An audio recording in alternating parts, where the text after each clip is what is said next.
Welcome back to Recap with Mona. Today we are going to explain a mind-bending sci-fi thriller where a simple radio signal connects a father and son across time, changing their destiny forever. Let's get right into the story. The story begins with a man named Frank standing outside his house, smoking a cigarette. Suddenly he notices something strange in the sky, a breathtaking display of the northern lights.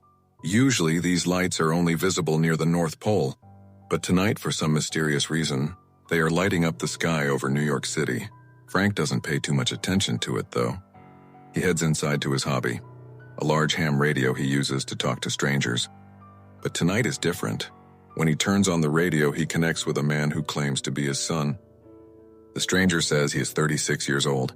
Somehow, the radio has picked up a signal from the future, 30 years ahead, to be exact. The voice on the other side gives Frank a chilling warning. "Dad, save yourself. You are going to die tomorrow." Frank is stunned. To understand why this is happening, we need to know who Frank is. He is a heroic firefighter, famous across the city for his bravery. Just 2 hours earlier, a tanker full of gasoline had crashed and overturned near a sewer where 2 electricians were working. With fuel leaking and a single spark capable of causing a massive explosion, Frank risked his life to dive in and save the workers just moments before the blast. He is a hero to everyone.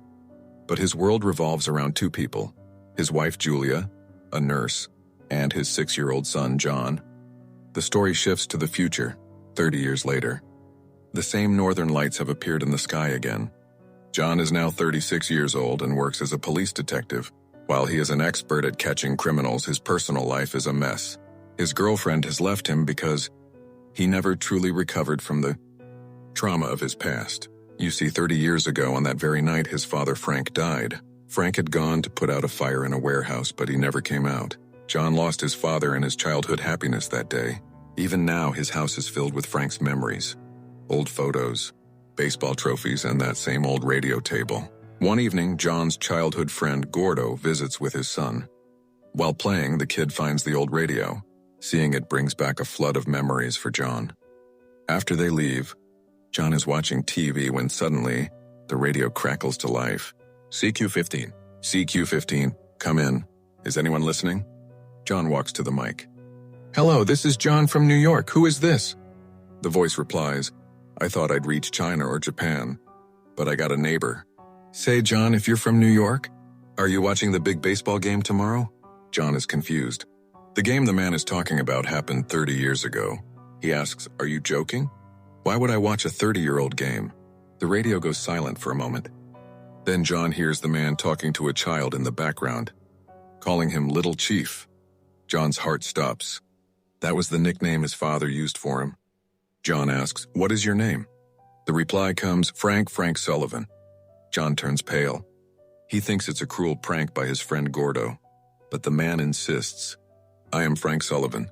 John snaps, "Stop the nonsense. Frank Sullivan was my father. He died 30 years ago. I am his son, John Sullivan, calling from the same house in Queens." Silence falls on the other end. The man steps into the light and we see it is indeed Frank, alive in the past. It's a miracle. The atmospheric anomaly has connected them across 3 decades. Frank is nervous and accidentally drops his burning cigarette on the wooden table. He quickly brushes it off. In the future, John is sitting at that same table. Suddenly, a fresh burn mark magically appears on the wood right in front of his eyes. John is shocked. He realizes he is truly talking to his dad in the past.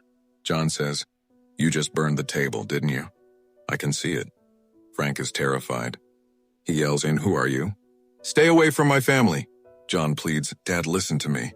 For you to protect your family, you need to stay alive. Tomorrow morning, there will be a fire at a warehouse. You will go in, but do not take the window exit. Take the other exit. Do you understand?" Frank turns off the radio, thinking it's insanity. The next morning, the alarm rings. A warehouse is on fire. Frank arrives at the scene. It's exactly as the voice on the radio described. A woman screams that her daughter is trapped inside. Frank rushes in. He finds the girl, but the path is blocked. He heads for the window, but suddenly remembers John's warning. Trusting the voice, he turns and smashes through a partition to the other exit.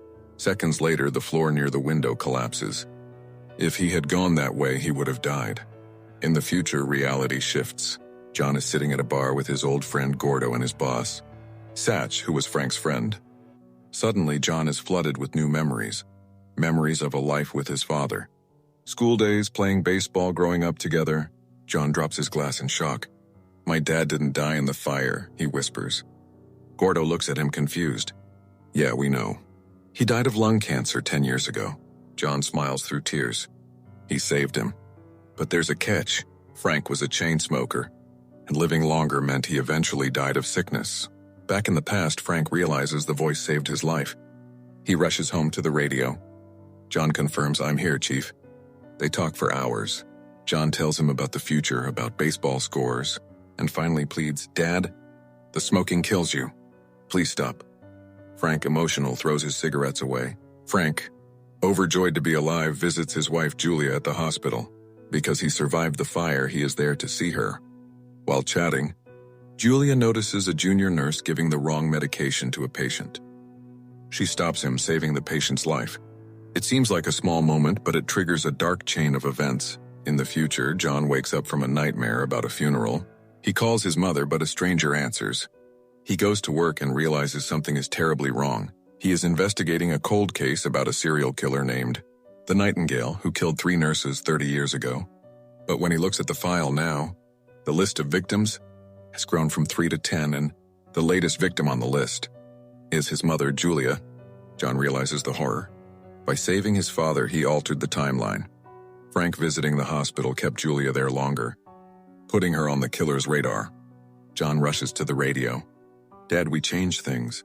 The Nightingale killer is going to murder Mom." Frank is horrified. John explains that the killer strikes next on October 22nd. They devise a plan.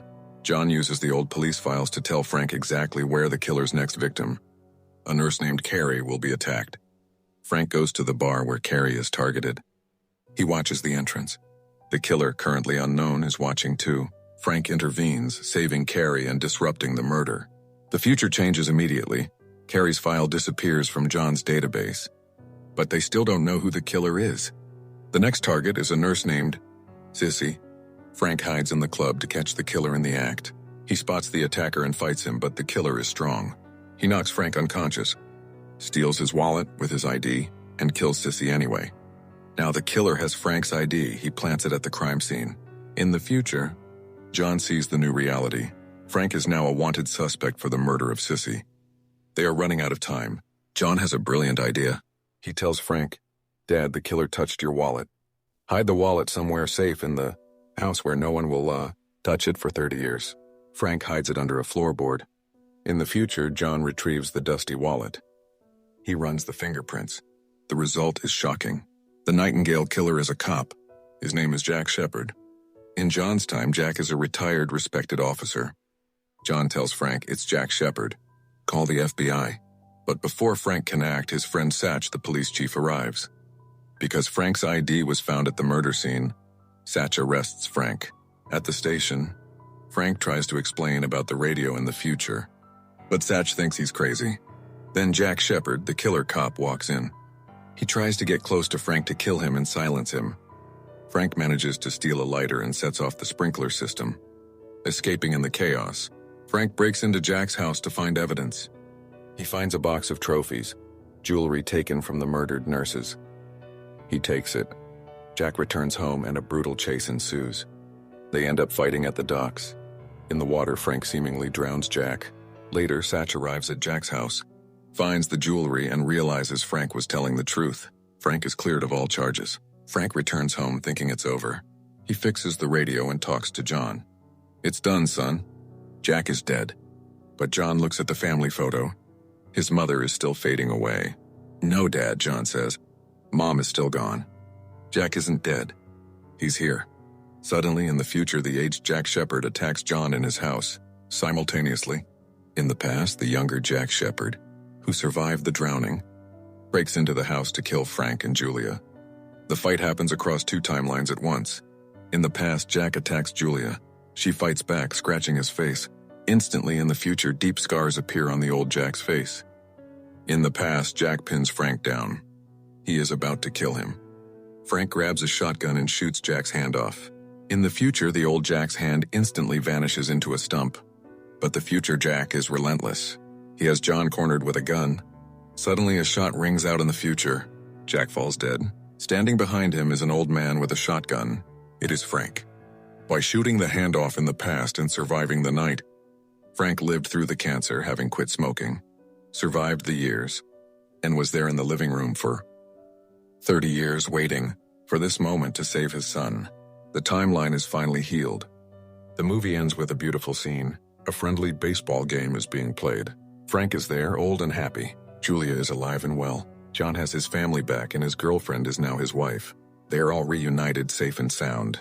That was the story of how a radio frequency defied time to save a family. See you in the next video.